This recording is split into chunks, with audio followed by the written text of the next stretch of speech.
Bonjour à tous, on est de retour avec Lou pour plus de trucs et astuces. Donc aujourd'hui, tu voulais nous parler des coins carrés. Comment est-ce que tu procèdes? Donc, je vais revenir sur le sac pour faire ces coins carrés-là, par exemple. Donc, j'aurai besoin d'un morceau de tissu que j'ai déjà découpé. Puis ensuite, je vais venir coudre le zip.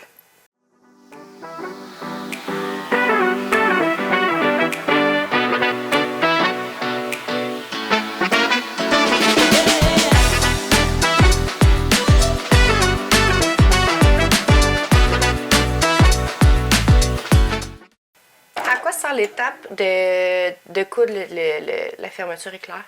Donc, elle sert en fait, pour exemple, le sac en question, il sert à pouvoir l'ouvrir, bien sûr. Donc, pourquoi je le couds avec ce tissu-là, c'est pour ensuite faire mes coins carrés pour que ça ait l'air d'un sac.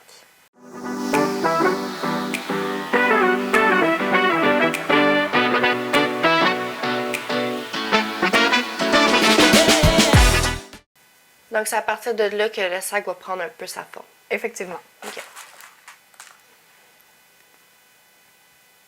Pour aider à ce qu'il prenne plus de forme, je vais utiliser cette mousse-là à l'intérieur pour donner un effet plus bombé, plus qu'il soit formé. Donc, vous pouvez voir à l'intérieur du sac, il y a cette genre de couche-là qui est un petit peu plus mousseuse, qui donne à faire en sorte que le sac est tient comme ça.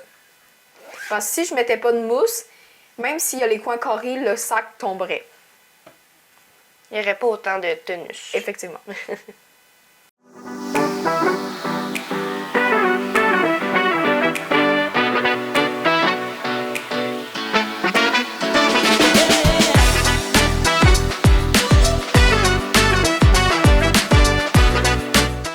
Donc, il va falloir venir coudre ici les deux bords, comme ça, pour ensuite faire les coins carrés.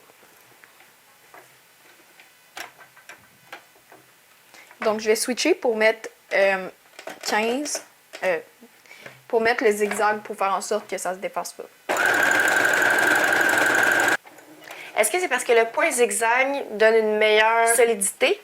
Oui, ben en fait, ça fait juste en sorte que, exemple, votre tissu va pas se défaire comme vous pouvez remarquer. Si, exemple, je touche le tissu puis j'essaye, ça va enlever des fils. Fait que si je fais pas cette couture-là puis que je fais juste la ligne droite, à un moment donné, si je le lave beaucoup souvent, ça va juste faire en sorte que ça va défaire à la place de... Ça va faire un trou. OK.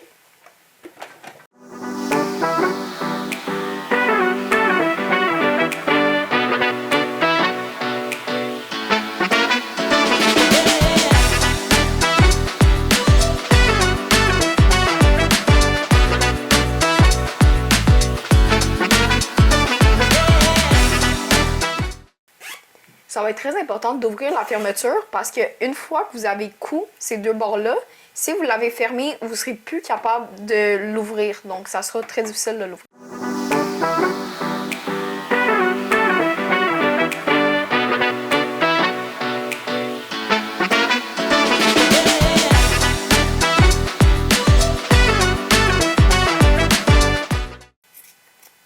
Donc, dépendant de la grandeur du coin, il va falloir soit faire un coin plus gros ou plus petit. Donc, par exemple, ici, j'ai fait un coin de 6 cm parce que je voulais qu'il soit assez grand et que le sac ait plus de grandeur. Par contre, si je fais un plus petit, la grandeur va être plus petite. Je vais faire 3 cm par 3 cm.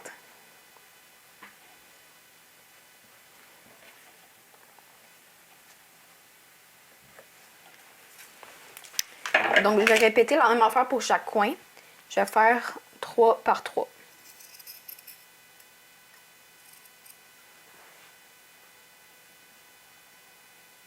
Donc, on va vraiment venir enlever cette mesure de tissu-là. Donc, après, ça va me donner un coin comme ça. Et je vais venir le déplier comme ça. Oups. Puis ensuite, je vais venir aligner pour que ça fasse comme une ligne comme ça. Qui va nous donner la structure. Je vais venir épingler mon tissu.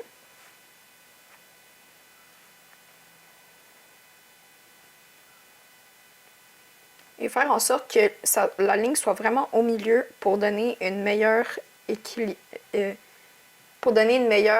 équilibration.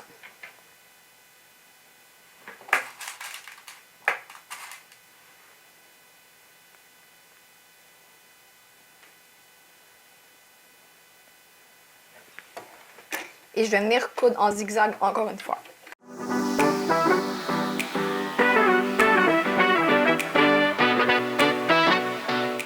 Donc, ça va nous donner ça. Puis ensuite, à l'extérieur, pour vous donner une idée, ça va donner ce coin-là. Donc, une bonne grandeur. Et je fais ça pour chaque coin pour qu'ensuite, ça me donne une grandeur comme ça. Puis ensuite, pour venir donner un peu plus de solidité au sac, qu'il y ait vraiment plus de fermeté, comme mettons celui-là ici, comment est-ce que tu arrives à faire ça? Donc, en fait, je vais venir rajouter cette mousse-là à l'intérieur, entre les deux tissus. Donc, ça ici, c'est deux tissus différents. Et au moment de la couture, je vais venir le rajouter et le mêler à celui-là pour ensuite que les deux soient ensemble. Donc, ça va me donner vraiment une forme pour que ça soit, formé, puis ensuite que le sac se tienne debout et qui ne s'effoire pas. Qui ne s'aplatit pas. Parfait. Fait que dans le fond, le principe est vraiment de prendre la mousse entre deux morceaux de tissu. Effectivement. Parce que si on va juste laisser la mousse avec ce tissu-là, ça va juste être moins le fun pour le monde. Et ça va juste être moins plaisant pour que ensuite vous mettez, exemple, si vous mettez des crayons à maquillage, ça va se prendre dedans, ça va pas être le fun, ça va pas être plaisant. Puis, ça va juste faire en sorte que le tissu va se défaire. Ça va se défaire plus rapidement si vous le lavez et tout. Merci Lou pour les trucs et astuces pour les coins carrés. Ça a été vraiment très intéressant. Merci. On va se revoir bientôt pour plus de trucs et astuces. Donc, restez à l'affût. N'oubliez pas d'aimer la page et de vous abonner. Et on se revoit bientôt.